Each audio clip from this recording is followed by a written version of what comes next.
Okay, um, let's go ahead and get started with our event. Welcome, everyone. My name is Christopher Caes. I'm one of the two co-directors of the East Central European Center at the Harriman Institute at Columbia University. And we're happy to welcome you to an exciting event that we have today devoted to a fascinating new book which has appeared or is in the process of coming out, which is set to appear shortly, Experimental Cinemas in State-Socialist Eastern Europe.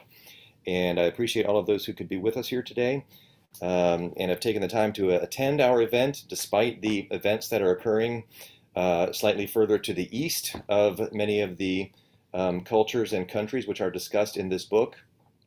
And if anything at all, this book is yet one more sort of reminder of the true diversity of the region which we call East Central Europe or Eastern Europe, and in many ways, the world is once again understanding the complexity of the region due to again the horrific events that are occurring a little bit further to the east. So again, thank you for being here today. We welcome you, and we're going to be discussing the book with the editors of the book. We have all three of them present with us here today.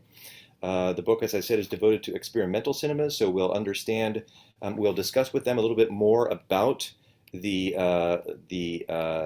inspiration for the book, the rationale, some of the key methodological questions that they are asking themselves in the book, thinking about terms like experimental, avant-garde, cultures of resistance, or institutional cultures.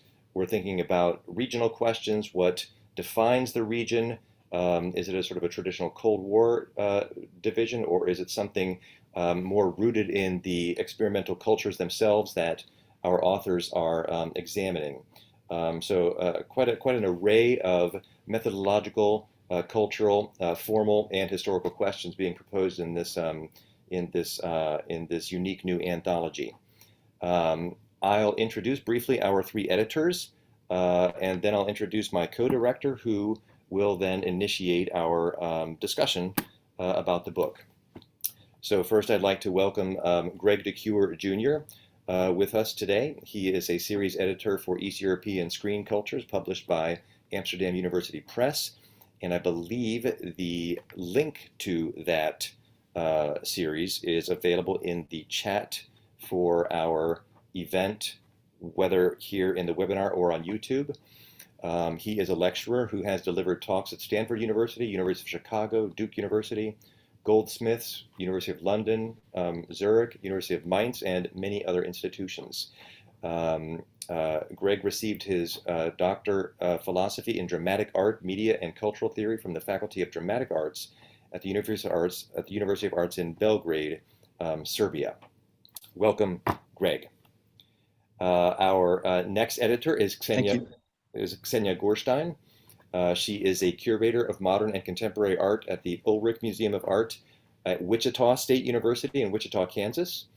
She holds a PhD in the history of art, and her academic research focuses on post-war conceptual, experimental, and neo-avant-garde art in Eastern Europe. Her scholarship and criticism have appeared in scholarly journals, popular magazines, exhibition catalogs, and online. Welcome, Ksenya. Wonderful. And our third editor of the volume is Sonja Simonyi, and she is an independent scholar currently based in Brussels who works on the audiovisual cultures of socialist Eastern Europe. She completed her dissertation at New York University's Department of Cinema Studies recently, and her writings on both popular and experimental film have appeared in a number of art magazines, edited volumes, as well as academic journals. Welcome, Sonja, and we're so happy to have the three of you with us here today, again, to talk about this exciting new work of scholarship.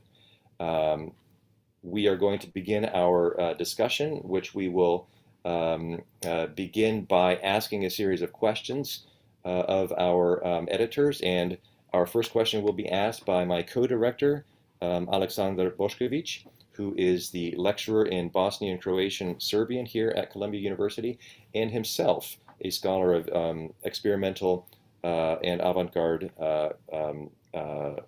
art and cinema of Eastern Europe, and who himself has a piece appearing in the volume under discussion today. So I'll turn it over to you, Aleksandar, for our first question and to kick off our discussion. Yeah, thank you, Chris, so much. And I just want to first congratulate everyone for this edition and this collection. And maybe to start this conversation with asking Ksenia and Sonja to tell us a little bit about genesis of this project. Namely, I know that you are for long infatuated with experimental cinema and do a lot of work on the intersection of art and film culture in socialist Eastern Europe. And yeah, if you can tell us a little bit, how did you come up with the idea to edit this collection?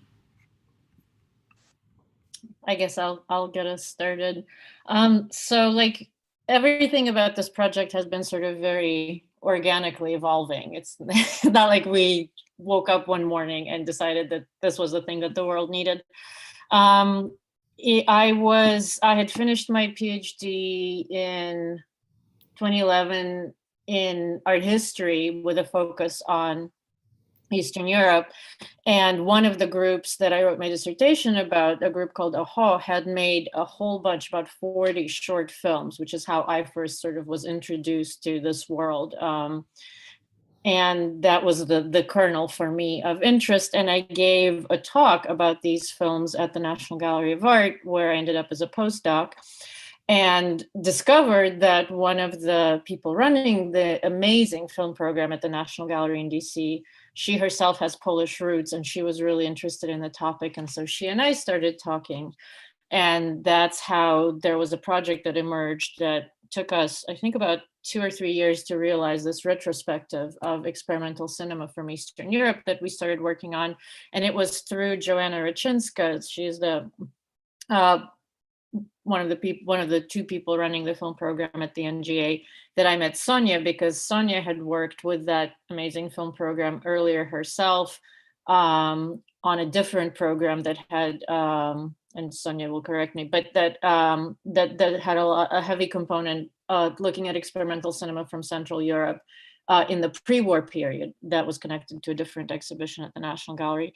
So that's how Sonja and I initially met, and the film series happened. There was a web publication associated with it, and it felt like a great start, but then we felt like there needs to be more. This topic is really under-researched in academic circles, so we approached the journal called Studies in Eastern European Cinema and worked on a special issue for them, and that came out in 2016. And I think, Greg, at what point did we encounter you? It's been so long now. If you want to jump in, but I know it was at some point after the special issue that we started having conversations with Greg about how a project like this would be a really good fit for the AUP, Amsterdam University Press series, of which he's one of the co-editors, and another co-editor also is the editor of Studies in Eastern European Cinema. This is a fairly small world. And so that's how this evolved. I'm going to mute myself. You guys can jump in if I'm forgetting something. I just wanted to respond to that question about when sort of our connection to Greg was established, because I was curious myself when preparing for this talk to sort of go back, in my emails, and it was actually around 2014 that the Gmail search terms Greg plus Amsterdam University Press first appeared. So it's been actually a while. And it was very much, as Ksenia was also saying, something that grew kind of out of a project before the project, the sort of edited special issue, before it kind of, materialized. We were already kind of thinking about, oh, there's so much more, maybe we can do something else, et cetera, et cetera. It also shows that putting together this volume took us a fair amount of time for various reasons that we may go into later if anybody's interested. But yes, I think having the sort of AUP, having AUP be involved and interested was a very important sort of anchor for all of our various kind of ideas and wishes for this volume. So it was nice to kind of have a place where there was already interest in Eastern European film and media that we could kind of go to. Yeah, just to add, I knew about you guys actually before AVA and Studies in Eastern European Cinema, because of course your program that you did at NGA, the National Gallery of Art, was legendary where I am in Belgrade, particularly at the Academic Film Center where I'm very active, and I've been working for a number of years on film festivals, doing archival work. So you guys were creating quite the stir and quite the level of excitement from a lot of the old school filmmakers here, a lot of the original Kino Club members that are still around. And we're so thankful and so happy that you were devoting attention to them and their work, and that you were showing a lot of them and their work. So, but all of us wondered, like, who are these, who are they? Well, like, where do they come from? How do they get these amazing ideas and put together this amazing program? So your legend preceded you before I ever got in contact with you.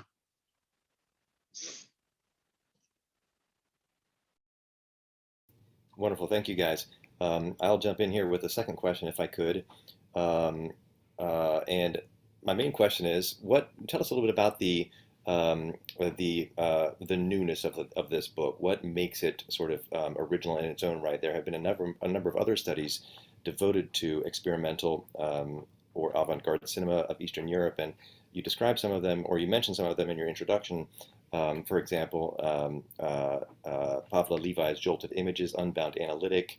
There's also the book by the edited volume by Kamila Kuc and Michael O'Prey, The Struggle for Form, Perspectives on Polish Avant-Garde Film, 1969 to 1989. So tell us what you take away from those books, why you decided to edit this volume, what this volume contributes, what are sort of our major what are the elements of the new that you bring to us here? I can start responding, and then Ksenia can sort of complete or pick up on whatever my first couple of observations are. But I think the main sort of takeaway for us when we were kind of scanning, even as we were editing, kind of scanning what is out there, was that there has not really been kind of a regional overview of experimentation on film from that, late socialist period. So while there's a lot of incredible scholarship out there, I think it's sort of, the central kind of newness of this volume is that it provides kind of a wider view on this topic. And while many of the chapters or the essays in our book are sort of, speak to a national context, there's different perspectives methodologically, or, in terms of what they explore. So it gives kind of different perspectives even on specific sub-regional or national context, but also reading the book, I mean, if, sort of interested parties will read it maybe from A to Z. I think what's interesting is that you get kind of these connections even between the essays without kind of having essays that are specifically comparative. You'll get these connections that you wouldn't get otherwise in kind of themes, that sort of certain filmmakers or artists share, or institutional structures that are similar or dissimilar. And that is, I think, very enriching for people interested in either the region or the state social kind of, cultural production context, or the artists or filmmakers that we mentioned. So I think that is what excites us, even, as we're now kind of have been dealing with the kind of nitty gritty. I think this larger view is really wonderful, and has been wonderful for us as editors to also kind of explore and witness, sort of, in its sort of final book form. I don't know if Ksenia, you want to add something to this? Yeah, no, I mean, I think that's absolutely right. That is the main big thing. And I think what we've done is not exhaustive, and there's a lot more. We haven't collected, every single scholar. It's not encyclopedic, and the big hope, at least one of the big hopes for me, is that it'll spur more research, it'll spur more interest, and it'll spur further publication. But I do think even though it's not exhaustive, it is representative. It's representative of the type of work that's been done along different angles and methodologies. And so looking at this book, you get a much richer perspective on the region as a whole, rather than individual national perspectives or kind of monographic looks at individual artists, which is what exists already out there. And you can get a really rich sense of sort of what kinds of approaches are possible. So, we have a scholar who has a feminist perspective, and we have scholars who focus on, institutions and archives, and we look at production contexts. So there is, I think, one of the audiences that I hope this book will reach are young scholars who can look at it and see, oh, wow, I can take this tack or I can take that tack. And all of this is available and possible. And hopefully people will find that exciting, because it does represent so many different voices.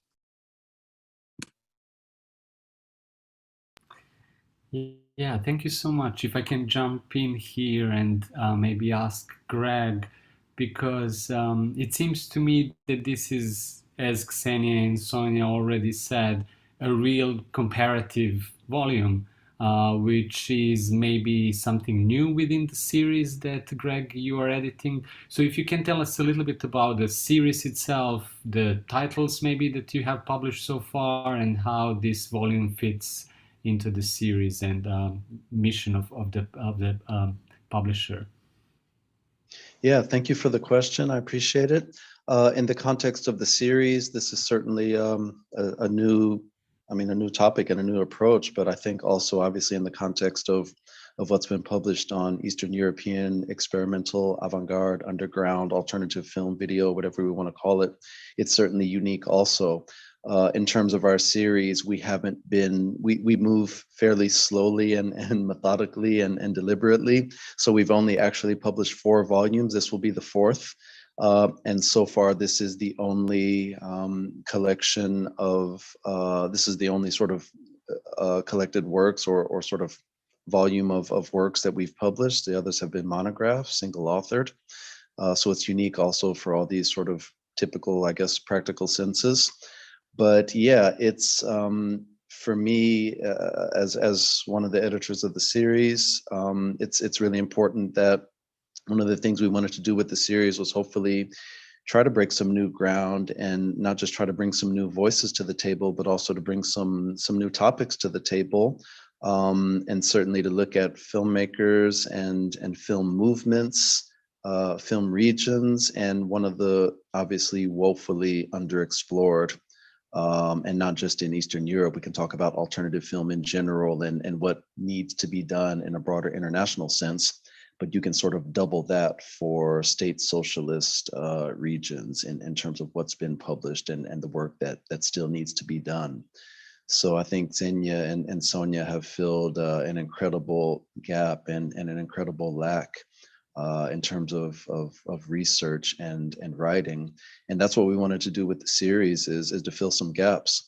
So yeah, we move very, very slowly, and we're looking forward to publishing a lot more. But this book is a long time coming.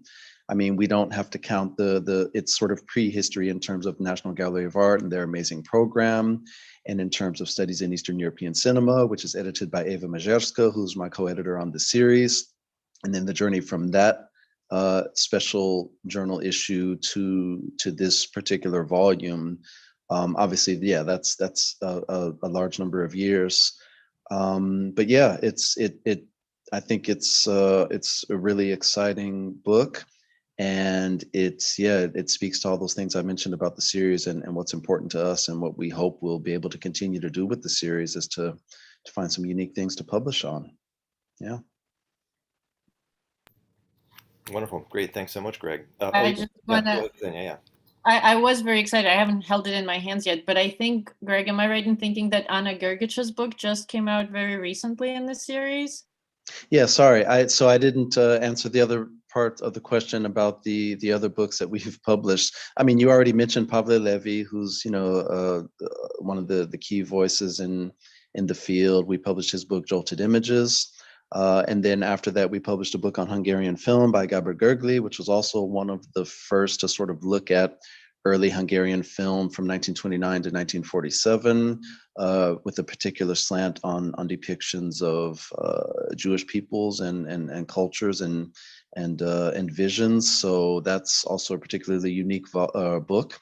And then Anna Grgic, publishing on early Balkan cinema. Early cinema in general is also woefully underrepresented when we talk about Eastern Europe, certainly the Balkans. So Anna Grgic published something on early cinema, modernity, and visual culture. And yeah, that was the third that is published now. And that's very new, very fresh. We should probably have a book promotion for her. She's an outstanding writer doing great work. And then Sonja and Ksenia with number 4. Wonderful. Great. Thanks, Greg, for that overview of the series. That's gives us all a lot of reading material to look forward to. Let me go back to the let's go back to the now the book itself that's under discussion, and let's sort of dive into it here. Now, so there are 13 essays in the book, and Sonja, you talked about some of the resonances that were sort of coalescing among authors even in an unplanned way. And so talk to me about the organization a little bit here. How do you divide up 13 essays? What sorts of groups do you kind of come down? How do you put them together? What are some of those, I guess, what natural resonances or overarching sort of thematic groupings that you guys discovered and settled upon in the editing process?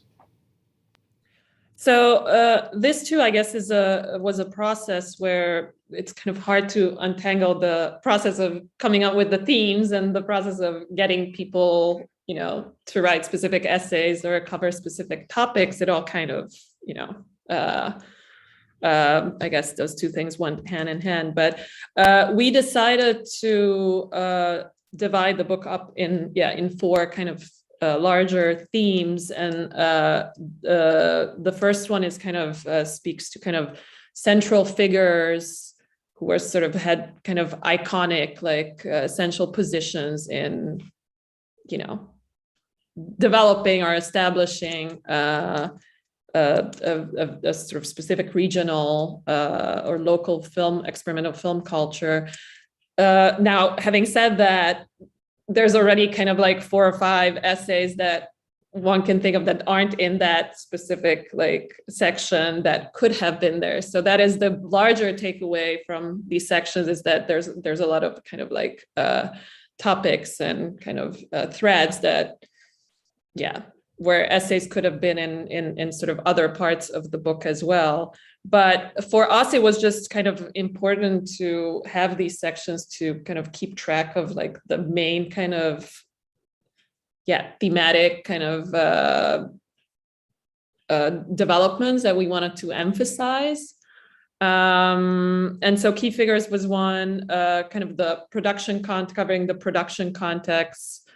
Was the second one, or is the second one. The third one speaks more to like viewing context and kind of the question of the circulation of the films and the distribution, which is also, I think, kind of an area of research that has not been addressed as much in terms of like the region and that historical period.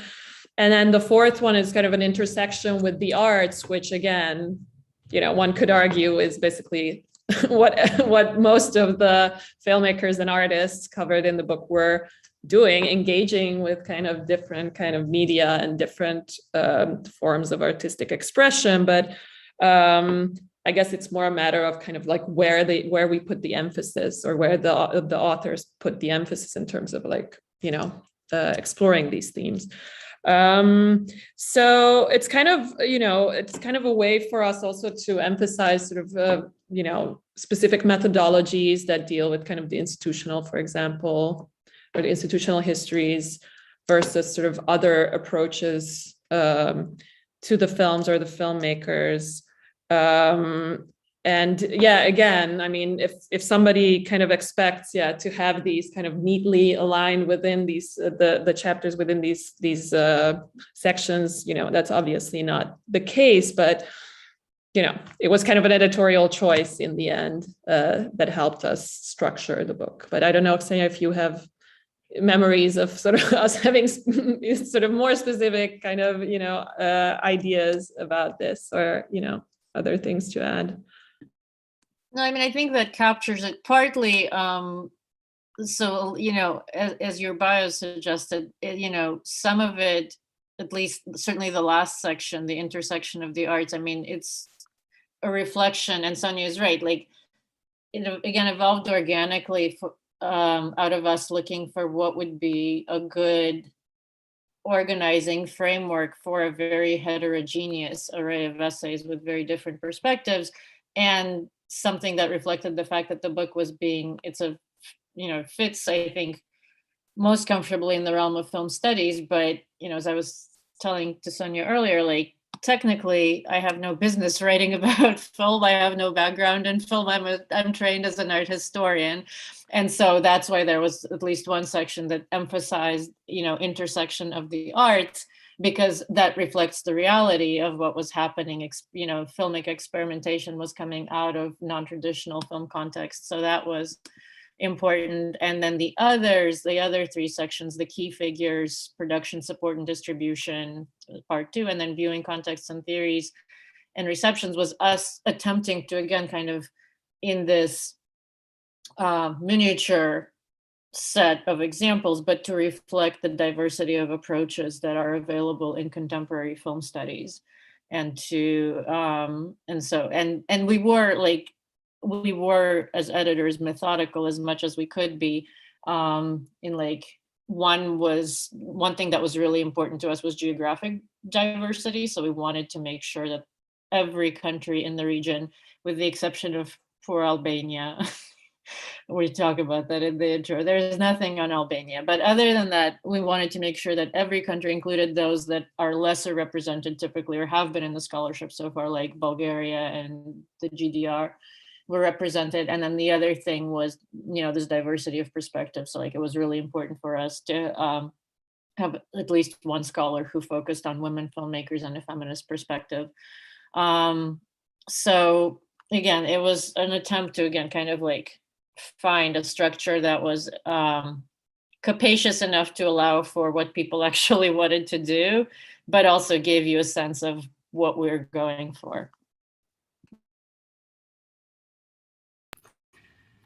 Yeah, thank you for that. That's actually really editorial work that I think requires a lot of brainstorming, right? To put all of these, as you said, heterogeneous essays within one roof. If you can say, I mean, I'm just asking this question for sake of wider audience. If you can say a few words, why did you choose for your title the term experimental cinema? Because in your introduction, I think you provide very astute definition of what do you consider to be experimental cinema, and I find it very interesting that also kind of fits the bill for all these different essays and approaches within the book.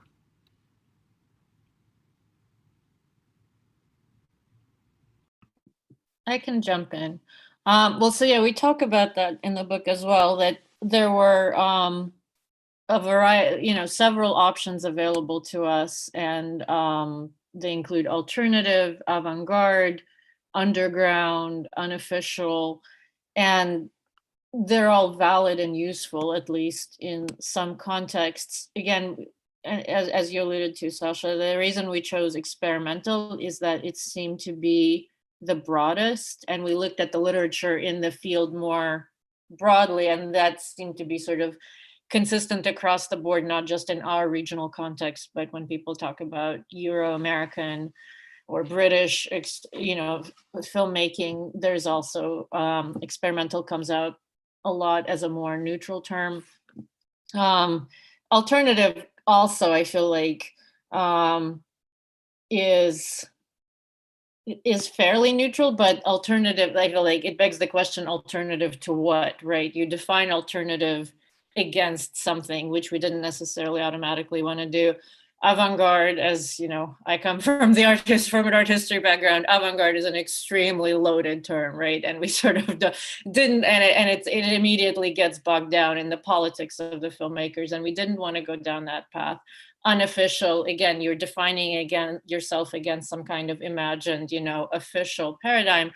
And so experimental seemed like the best term because it was the most neutral, that somebody is experimenting with something. And again, it was very important to us to emphasize, and then actually it's very evident in the essays, that we defined experimentation in the broadest possible terms. So yes, obviously experiments with form of the kind that, people can probably imagine, the materiality of film, experimenting with how you narrate or not narrate a story, stuff like that. But that you can experiment with production context, you can experiment with viewing contexts.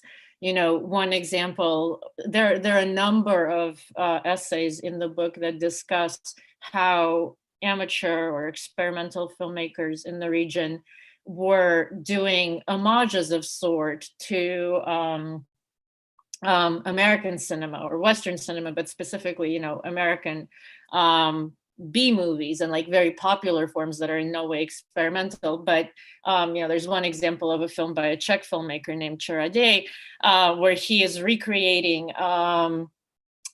Easy Rider, the classic 70s film, but he's riding his actual bicycle in the Czech countryside. It's like sort of, it's almost like fanfic, but there's an aspect of experimenting of how do I create, Easy Rider fanfic, but without any resources and in the Czech countryside, and I have a bicycle.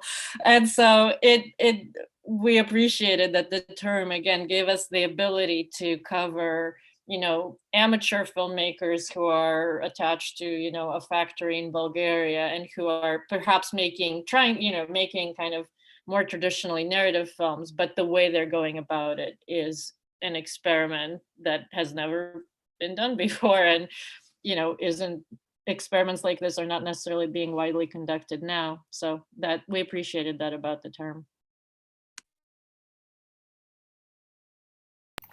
Wonderful, great, thanks, guys. Yeah, it's a lot of different cinema styles and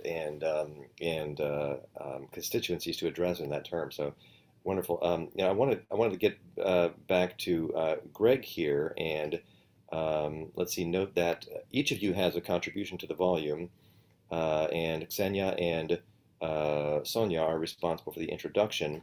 And so, Greg, I want to hear about your contribution to the volume a little bit with your essay on the unique trilogy of films that you talk about. And some of the things that Ksenia mentioned here, too, I see are going to be relevant as well, the idea of amateur cinema. And so talk to us a little bit about how your contribution fits into the volume.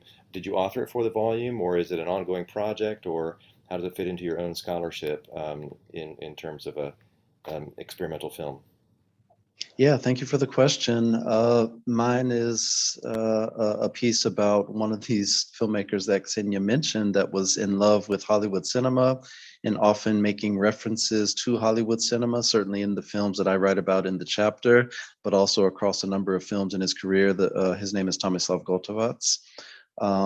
And yeah, coming from sort of amateur or sort of kino club movements and sort of groups, moving through sort of these different terms of alternative cinema or anti-film or whatever they might have been in this part of former Yugoslavia or that part, whether Kino Klub Zagreb or Kino Klub Belgrade or Akademski Kino Klub Belgrade.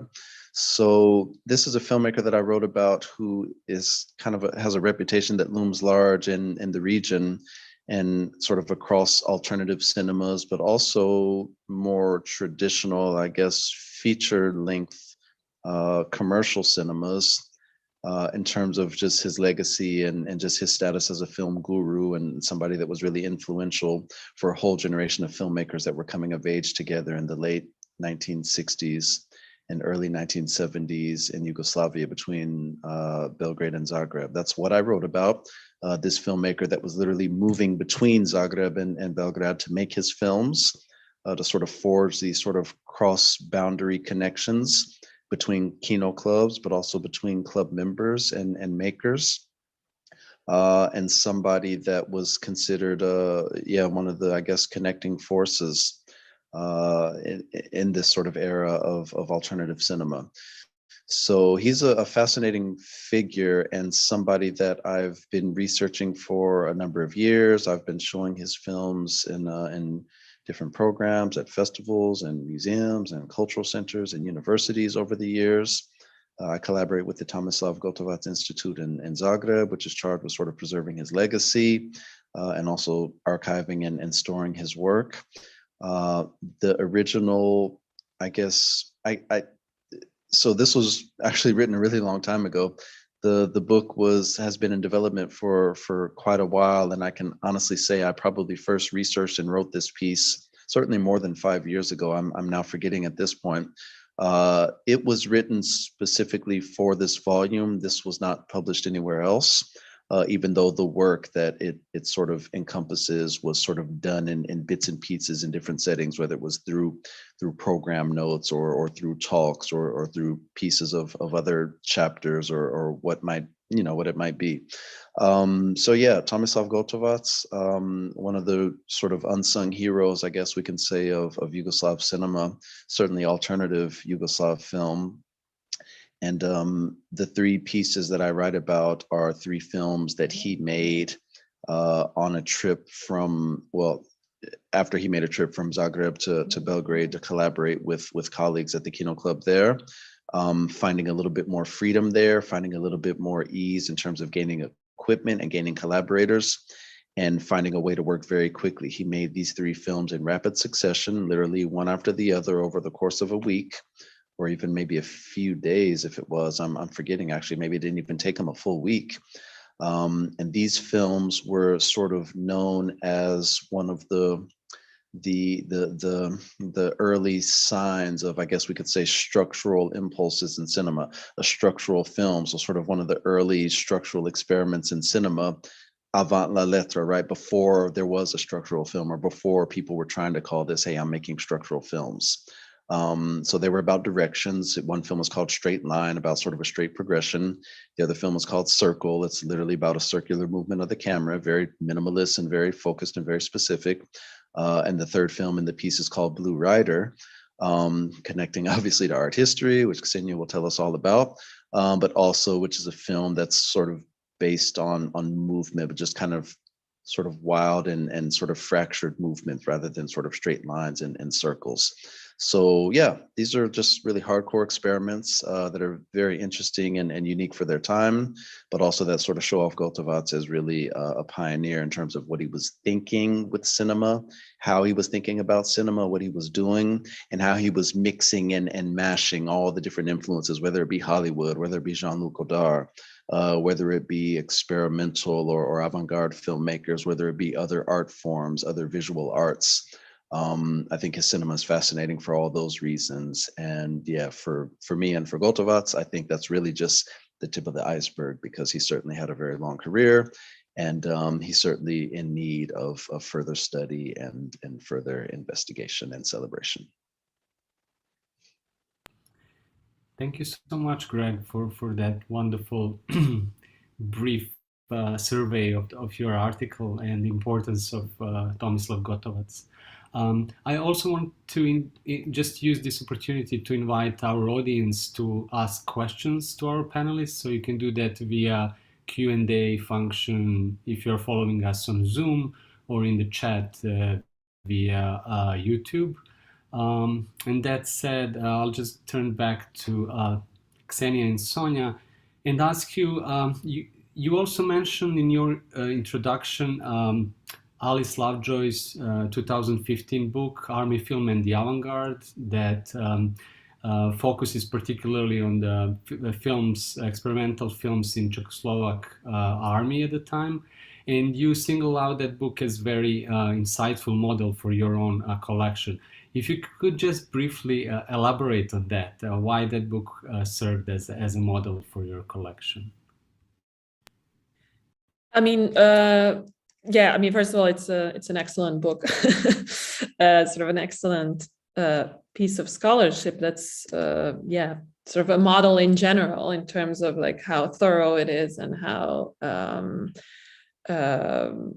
deep it goes into sort of the topic that it examines. But I think the main takeaway for us in terms of you know, it being a model is its focus on kind of questions of the institutional context within which experimental films were produced, and in kind of compiling the volume, this is, I think, I mean, we talked about this a little bit already, but this is, I think, a really major kind of takeaway, that there should be actually more scholarship on kind of institutional structures and systems and how they worked and how they were appropriated, or, you know, the opportunities and kind of limitations that existed within various kind of structures of film production. And I think in this context, it's also maybe important to emphasize that within kind of like a multidisciplinary or multimedia context that we're looking at in terms of that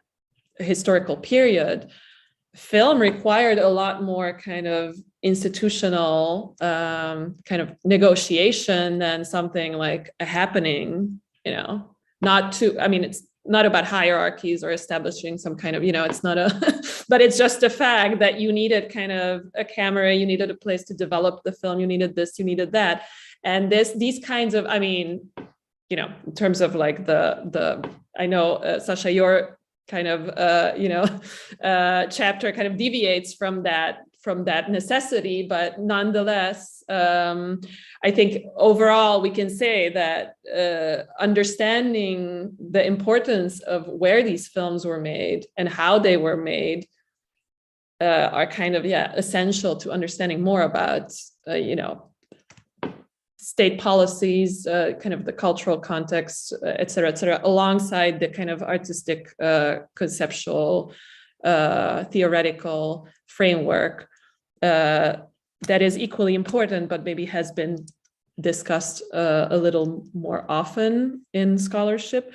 So the question of the institutional, for sure, and then just, you know, this idea that, you know, a context as kind of specific as the army film could yield, you know, avant-garde form, you know, or kind of avant-garde experimentation.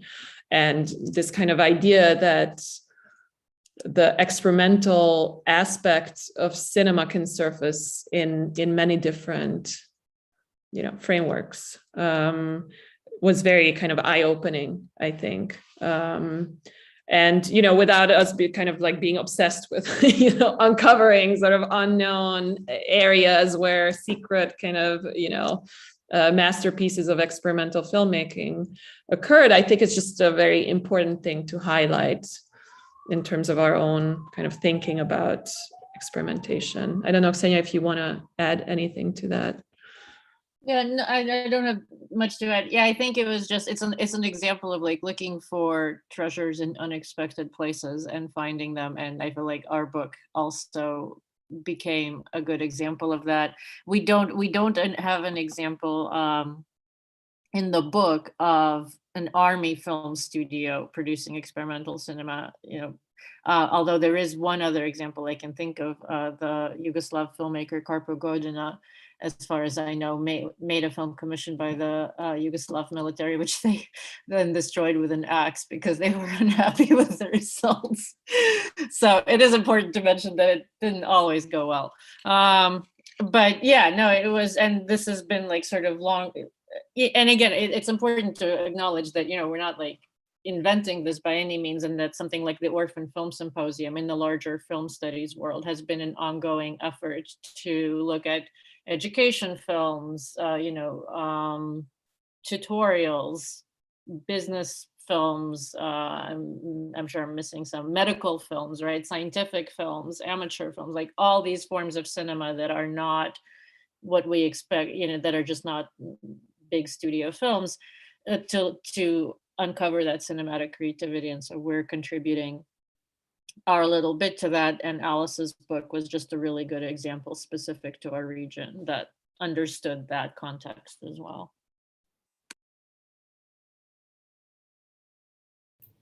Wonderful, great, thank you guys. We have some questions beginning to show up in the Q&A tab here. So again, a reminder to all the participants that you can drop those questions in there for our panelists and we'll get to them. And I actually had a question that I wanted to ask, but which has come up in the Q&A from Seth Howes, film scholar Seth Howes. And I'll just read his question and then maybe piggyback on top of that. He asks, well, he states, thanks to all for a fascinating discussion of what is clearly going to be a standard-setting book. In my own work, I often find myself wondering how we think through the trajectory of, quote, East European cinema through 1989-90 and complicate narratives of state socialism's death or disappearance that used to proliferate around that period of change. I wonder if the editors have thoughts on the, again in quotes, historicization of socialism that is continuing apace across academic disciplines, and whether an interdisciplinary, methodologically diverse volume of this kind has a special capacity to challenge reigning narratives. And I also have that question. I think that the problem of the East-West dichotomy is something that all of us face whenever we approach scholarship in the region, and in a sense it has to be reinvented on every occasion, for every volume, for every article even, perhaps.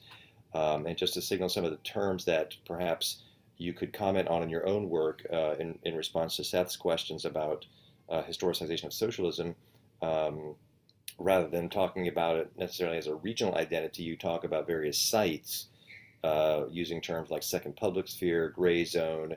You've already touched on official, unofficial culture, and again, some of these other, I suppose, bizarrely productive institutional interstices like medicine or army or amateur film and so forth. So again, the open-ended question about the region, narratives of socialism, historicization, looking for things other than sort of national cultures to focus on.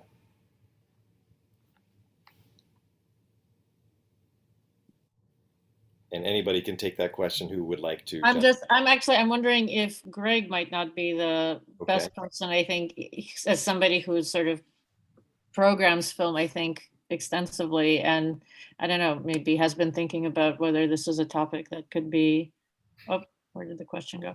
Oh, for another volume. Yeah, doggone it. I think I accidentally deleted the question when I was attempting to mark it as answered. I accidentally deleted it. My apologies for that. No worries. I mean, I would, I guess, say something about the potential of this volume, this topic, and this approach to challenge and also, I guess, to expand frames. I think so, yes, because I mean, I don't want to be so simple and say that we, this collective we, I guess, never really consider Eastern European cinema when we consider the canon, or when we sort of construct the canon, or what's worthy of attention in the histories of avant-garde film and video, or alternative film and video. I mean, but we often do. We don't know enough, and there's a lot of reasons. Sometimes it's personal in terms of not looking far enough. Sometimes it's practical in terms of not having enough budget or political willpower to translate films, to restore films, to send films throughout the world. So sometimes it's just a question that these works and these film workers just aren't known, just because they don't have the same chances to be seen on a global scale as other filmmakers. So I think a volume like this can certainly help correct some errors, I guess, in popular consciousness about what is the history of, I mentioned Tomislav Gotovac and how he was making sort of structural films before such a thing as structural film was sort of schematized and theorized and practiced. And he's someone that we have to take into account. We literally have to rewrite the history of structural cinema when we think of him. But that still isn't being done necessarily. Not to say he was the first, but we have to make space. And I think this volume does a great job of making space creating spaces, but also, yeah, just kind of forcing people to make space in their conception for what the histories of experimental cinema are, and what's been written and what hasn't been written. So yeah, it's something that I really appreciate that Sonja and Ksenia did, because they were really determined and dedicated and passionate about telling those stories that haven't been so. I mean, they could have easily went to the usual suspects, right? As you mentioned, there's been other books and other volumes and other writers that have done work, you know, whether it's Poland or whether it be you know, Czechoslovakia, whatever it might be, but they always took the steps to go further. Let's see what's happening in Bulgaria. Bulgaria needs some time. Romania needs some time in the sunlight. Yugoslavia certainly has time in the sunlight, but it could use more. Albania, as we mentioned, unfortunately, we weren't able to produce anything from Albania. But I really appreciate and really applaud the insistence and the work that they did to sort of always reach and always strive and always look to uncover things that hadn't been really touched before. So to me, that's one of the lasting values of this particular book and their work in general. And yeah, I really appreciate it and really happy that I could make a small contribution to that grand effort of theirs. If I can jump in, I'm thinking, and thank you, Greg, for all the really kind words. I mean, I think I'm not sure if that's what Seth is actually saying. I think there is a risk in doing a book about, you know, state-socialist Eastern Europe to fall into the East-West dichotomies. I will say that's why we have state-socialist in the title, and that's why we emphasize over and over. Like, I think we were really careful to not sort of assume, you know, a timeless national or regional identity, and we were very careful to focus on a very tightly, you know, temporally bound period where these countries were forced into, you know, a closeness that most of them didn't want by the Warsaw Pact. Although, you know, it gets messy and complicated immediately because Yugoslavia wasn't part of the Warsaw Pact. So, but we tried to be really cognizant of that and sort of have a really good reason for why we're talking about a region in that particular period of time. And I think, I don't know, what Seth's question makes me think of immediately is that I think, you know, somebody somewhere, I don't think it'll be us, but should do a book about, you know, the experience of post-socialism, which would be, you know, which would include, you know, states in Eastern Europe, but also Cuba and also China, right? And I think there is absolutely a call for a more global approach and for that kind of intersectional, cross-disciplinary thinking that doesn't look at the traditional dichotomies. I think, as we all know, and this is certainly what we encountered in just our project, it is just really hard to work in that way, right? Because you have to either you have to like speak every language under the sun and understand every context, or you have to work really hard at bringing together the right people and the right scholars. And that is part of the reason why this book took so long, is because we had to find the people, and then we had to kind of like make all the essays talk to each other and connect. And so it is painstaking long-term work. But I think for the post-socialist context, like, yeah, I don't think we would necessarily do this book and this framing for a post-socialist context, although there may be a call for it. And I think Greg makes an excellent point, you know, something like the former West project coming out of the Netherlands, right? There have been other efforts to kind of undermine that dichotomy and say, oh, it's not just the former East, that the collapse of the Eastern Bloc had ripple effects globally. And again, I feel like we're just trying to contribute one piece to what is hopefully a much larger ecosystem of people, at least in academia, if not the wider world, rethinking those dichotomies and those geopolitics. I just wanted to jump in with one more thing. And that is, I mean, we kind of mentioned video here and there already, but I think that's actually another interesting kind of medium that dissolves these boundaries a little bit, the temporal one, for example, because I think from the 80s to the 90s, at least in certain kind of national context, there was more kind of consistent interest in making a certain type of video work, for example, more so than, for example, if you compare, I don't know, what was happening in the 70s and then what was happening in the 80s. So this kind of, these kinds of chronologies, I guess, can be nuanced and fine-tuned if you open up kind of like the mediascape and take in kind of video as well. The reason we didn't do that, and I kind of, it's not even a question of defending our position, but it's, A, for practical reasons, but B, because video just had a completely different history and trajectory and, aesthetic kind of questions and concerns and or formal kind of theoretical kind of questions, production frameworks. But I think it's definitely another thing that Ksenia was talking about, something else that some other editor somewhere might pick up on. I think this is also one of those things that, would be a very interesting project to explore in terms of like the 80s and 90s, maybe.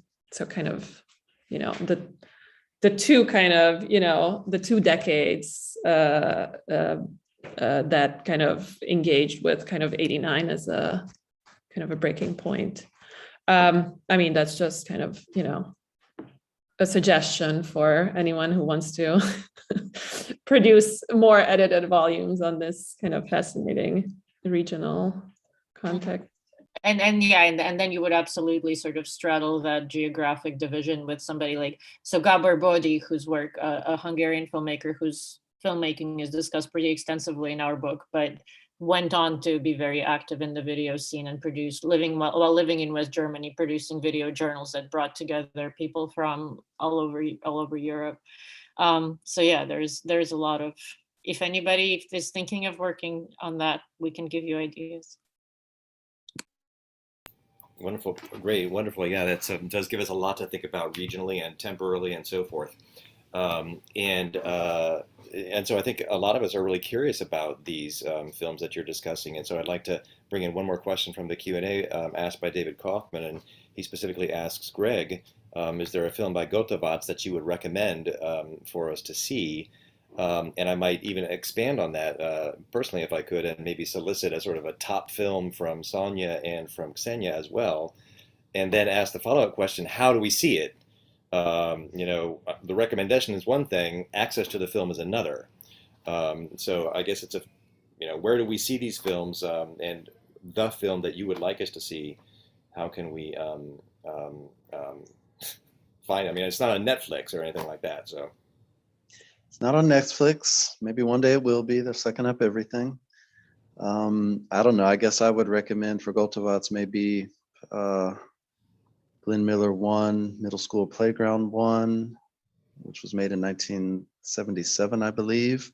Another one of his sort of structural experiments that was recently restored and restruck as a 16 millimeter film print by the wonderful colleagues in Zagreb, specifically Diana Nenadic and others who are doing great work with restoring the history of alternative film in Zagreb and Croatia. That film is available for rental as a 16 millimeter print.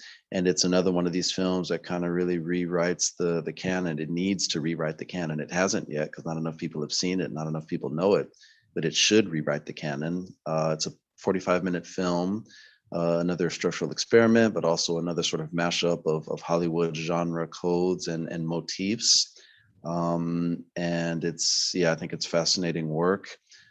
Structured around one long sort of circular movement by car, shooting from a car around a playground, slowly moving up and then slowly moving sort of back down in terms of the angle of view, the field of view.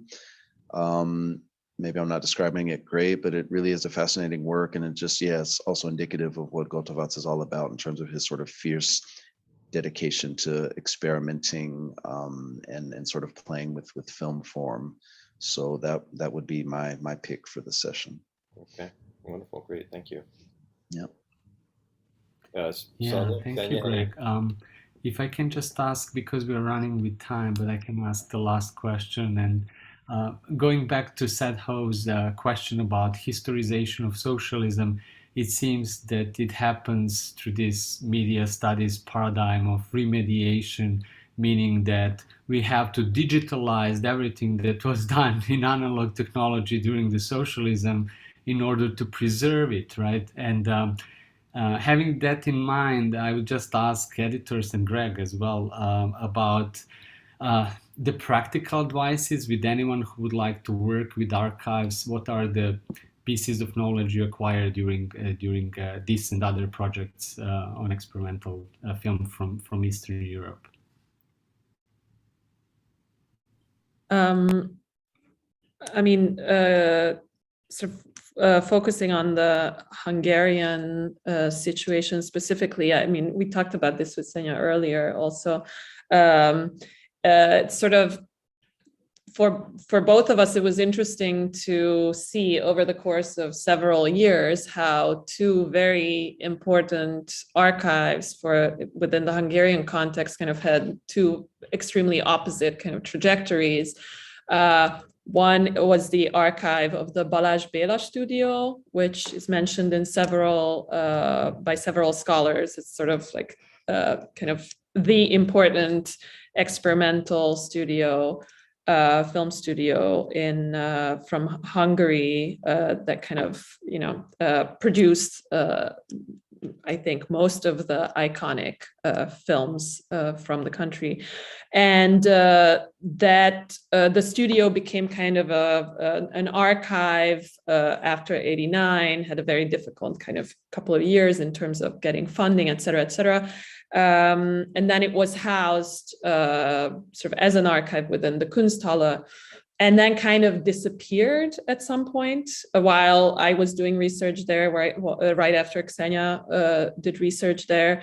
The paper's kind of documentation, nobody really knows where it is, the paper archive. The films are within the kind of broader kind of national film archive context, but not in any way highlighted as they should be, I mean, given their importance for what we are doing.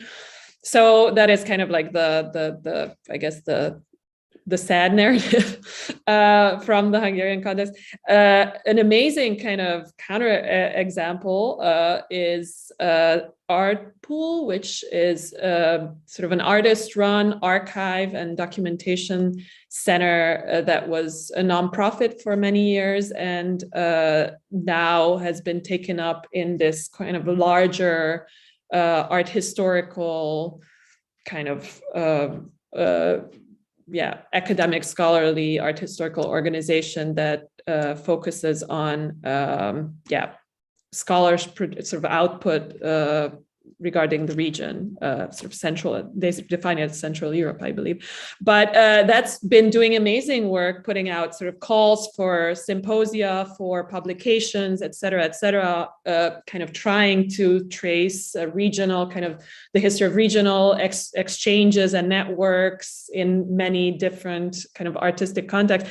And it's amazing. So it's in Budapest. They have a whole huge building now dedicated to kind of experimental art from the region. And I would say, as a scholar starting out, you should kind of explore all of these archives, the small ones, the larger ones, and see what happens. But, sort of cautionary tale, archives also disappear sometimes. So, that's, I don't know, I don't know how representative my kind of, summary of whatever 10 plus years of doing research in Hungary is. But, it's sort of just to illustrate that, yes, going there, getting what you can when you can in terms of, materials is probably important, as is having good relationships with kind of the people who work there. I don't know, Ksenia, if you have any more tips. I think that would be the biggest take. I mean, Sasha, what you were saying, remediation. I feel like in our particular case, not so much. And even when things are digitized, like, so, the earlier question you asked, Chris, what film I would recommend. So my essay in the book is primarily on a film by a Hungarian filmmaker, Miklos Erdély, and it's a film called Dream Reconstructions. So that film, it exists in digital form, but you still have to go to Budapest to see it in digital form.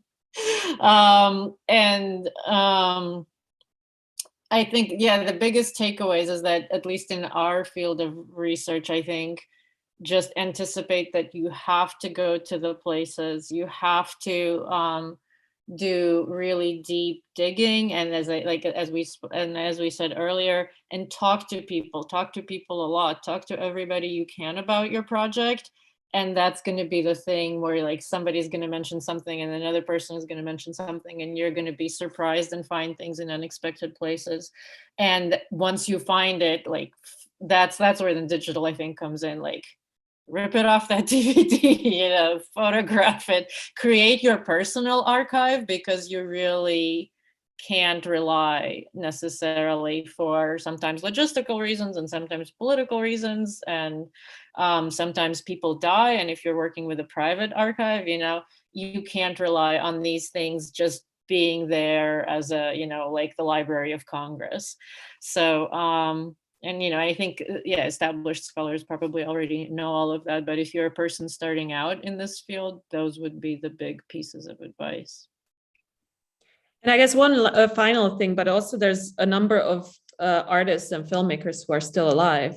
And so talking to them about very kind of specific films or specific exhibitions or film programs they participated in, where there is not as much kind of archival material, or on which, there's not that much scholars, that is also very important. And I used to not do that a lot because, I was always afraid they would just contradict whatever the archival materials say, which happens. But it's actually amazing to be able to sort of get these bits of information that are sometimes sort of reshape your entire thinking about it, the work. So cherish that for now, that that the artists themselves still exist as sources of information. Yeah, I just want to quickly co-sign that anecdotal evidence is beautiful evidence, and very necessary and very urgent in the sense that, yes, a lot of these filmmakers are still alive.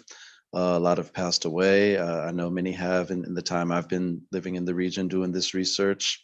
Literally, when I was doing my doctoral studies every year, a great filmmaker passed away that I just couldn't quite get to, or I barely got to, but didn't get to a second time. So anecdotal evidence, talking to people for all the reasons that we said, plus obviously, a lot of the memories that they carry, events that they went to, were so poorly documented and poorly recorded that literally anecdotal evidence is all that exists.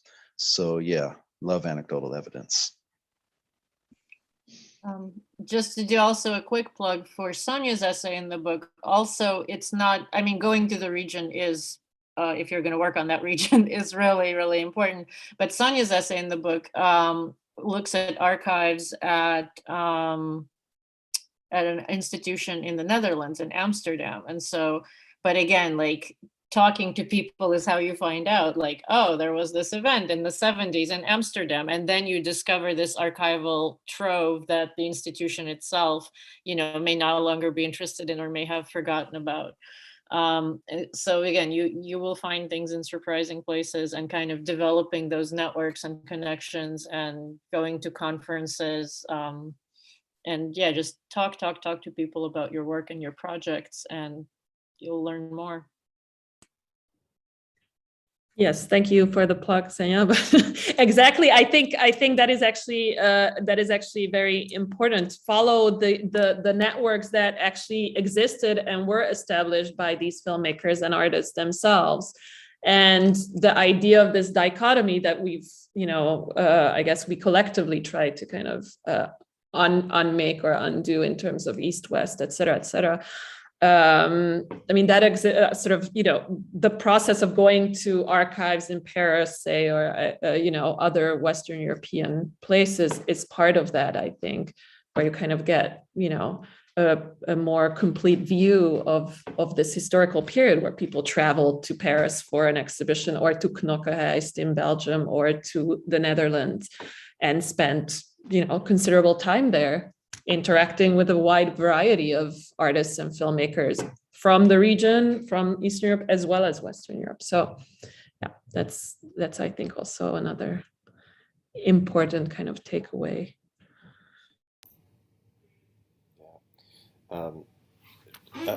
Since we still have a little bit of time yet, and we don't have any questions in the Q&A right now, I thought I might piggyback on that discussion of the anecdotal evidence that you mentioned, Greg. And I know this comes up occasionally in the volume, which I haven't had a chance to read in its entirety yet, but sometimes that anecdotal evidence sits at odds with your own methodological preferences and framing of the material, and the way that you see things, to put it simply, is not the way that they see things. And so those could be either productive moments, I suppose, or they could also, require you to rethink and then sort of, think in ethical terms about, representing this person's work in one way. So I wonder if any of you might have had experience with an encounter like that, or might be able to speak to that. Yeah, I would say you should be so lucky if your methodological preferences are crushed by the reality of a certain filmmaker that you're interested in, or the circumstances that you find yourselves in, or the reality that confronts you when you step into an archive or step into a cinema or whatever it might be. You should be so lucky. I was lucky. I was crushed by Mr. Gotovac himself. The first time I met him, I'll just tell it sort of a brief anecdotal story. So yeah, imagine me, I've got all my questions ready. I've got my method ready, right? I've got my methodological concerns all wrapped up in a nice little bow, and I'm ready to sort of unload it on him. Tell me everything that I need to know, Mr. Gotovac, about this, that, and that. And I remember his response, and I'll never forget it. I had a whole series of questions for him. It was the first time I met him. I was really happy to meet him. And he sidestepped every single thing I asked and only responded to me, "What do you think about Howard Hawks? Rio Bravo, isn't that a fucking great film?"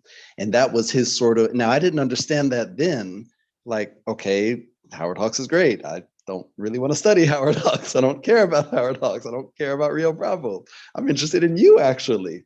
But no, he wanted to talk about Howard Hawks, and I had to talk about Howard Hawks. He wanted to talk about Rio Bravo. I could talk about Rio Bravo. That's fine. That's not a problem. I can do that all day. I had to do it with him, and I was happy to do it with him. Now, little did I know, now at the end of that session, I was sort of dejected, like, shit, I didn't get anything that I wanted. I didn't get anything useful. I got something. I didn't know what it was until later. Later, I realized what it was. Aleksandar knows this story because Slobodan Šijan, somebody that he's writing about, put together the defining book on Tomislav Gotovac's life. And one chapter in that book is called Initiation to Hawks.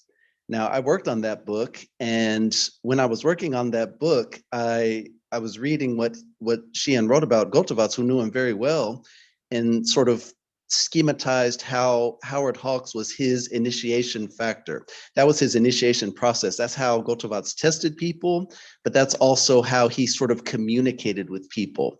That was what he loved. That was what he knew, but more importantly than what he knew, that's what he loved.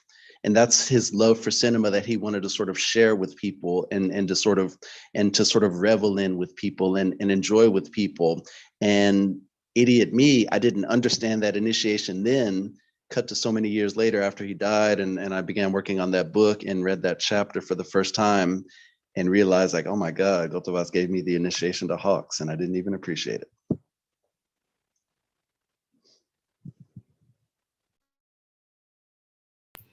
Wonderful. Yeah, what a great story. Yeah. I can offer another example sort of related to that. And I think for us, this is, and it didn't come out as any kind of direct tension with anybody with whom we worked on the book, because we are all or not all of the contribution about Bulgaria is from an actual filmmaker who was active in the amateur film movement, and was writing, what Greg was describing, and actually he passed away last year. So we feel very lucky that we had a chance to work with him and to get his to get him to edit down like the whole book he wrote on the topic to just an essay in the book, and to get it translated into English. So yeah, the urgency Greg was mentioning in terms of talking to people now, it really is there. I have that with my essay. There was like one burning question that I will now never get answered, because the one art historian in Hungary to whom I sort of kept waiting to talk when the times got better passed away very recently, and it'll sort of now, I think, always be a mystery for me what the thing he was talking about was. But I think another kind of tension in terms of what you were asking about, Chris, this difference of perspectives in the book, is that I think the way that, like people like Sonja and I, so in both of our cases, Sonja was born and raised in Hungary, I was born and raised in Russia, but that period ended when we were children. So we have direct personal experience of state socialism, but we didn't spend the majority of our adult lives under it. And so for us, this work is, I think, in many ways personal, right? It's about kind of reassessing our own past by studying the pasts of our countries or our regions. And it's buried in a footnote in the book somewhere, but I reference it, or I think we reference it in the intro. So another scholar, Clara Kemp Welch, who is kind of same boat. She herself, is Polish, but has only sort of, or actually, I think she grew up in the UK, but has a connection to socialist Poland, but younger generation. So people of our generation kind of trying to understand it and having one perspective on that period. And for us, working in, contemporary neoliberal Western world, where state funding for the arts, even if the state is very repressive, but state, kind of ample quantities of state funding for the arts seems kind of amazing at times, right? So Clara is talking to Dora Maurer, an artist, neo-avant-garde artist who was active in Hungary in the 60s and 70s. And Clara just notes as kind of a fact that, she's trying to get Dora Maurer to say that there was a kind of gray zone, right? That Maurer's experimental activities were being funded by the state, even if it wasn't on the terms she would have wanted to. And Maurer just won't go there. She's like, no, there was no gray zone. It was official and unofficial, and we were two completely separate worlds. And I think that is a tension that underlines this book, at least for readers who are sensitive to it. We come to it with this perspective where we're very curious about telling a story about a world where the line between unofficial and official was much blurrier than, again, sort of Cold War narratives would have us believe. But the people we're writing about aren't necessarily co-signing that curiosity. For many of them, I think, there was the bad state and there were the good unofficial artists, and it's all very clear cut. And I think that's fine. I think they still appreciate the scholarship being produced and the stories being told. But I think that it is worth noting that there probably is that generational difference of perspective there.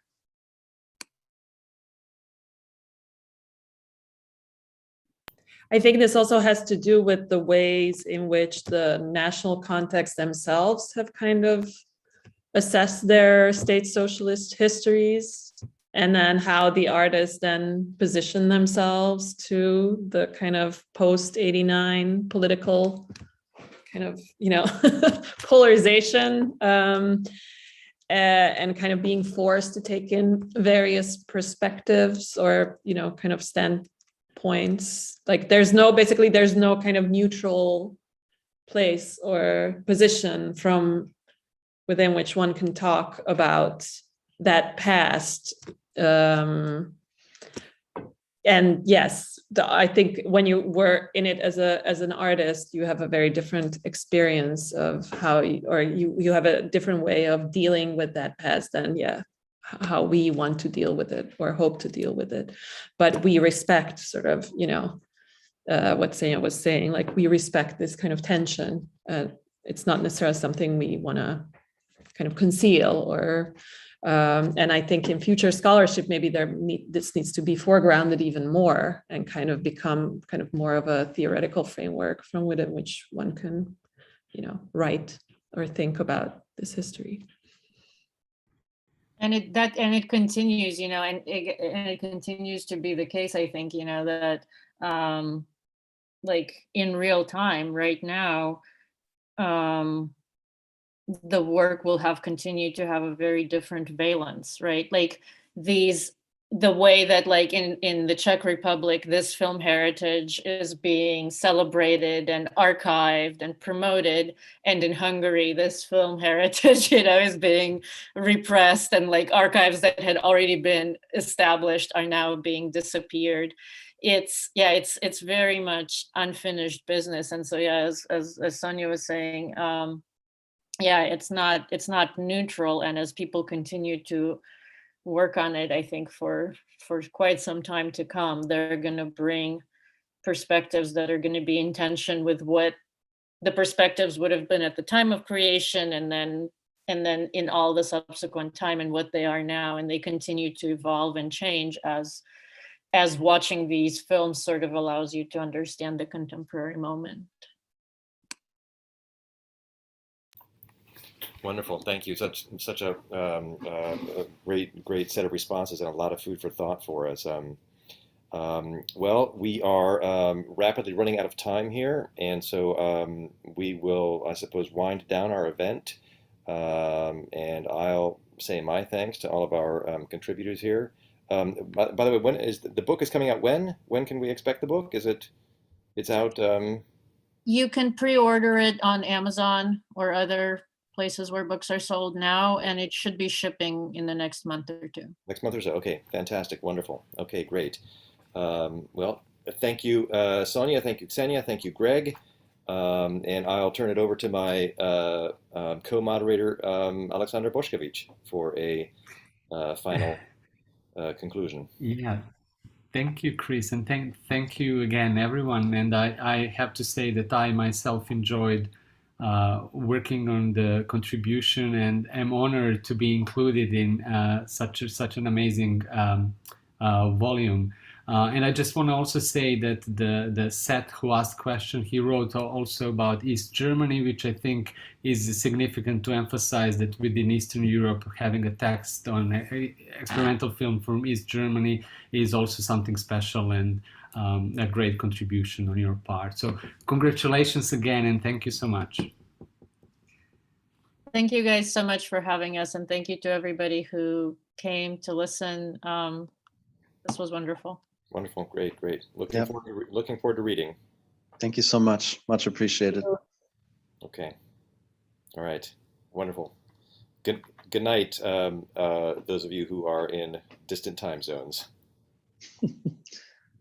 Thank you. Good night. Okay. Bye-bye. Thank you. See you guys. Bye-bye.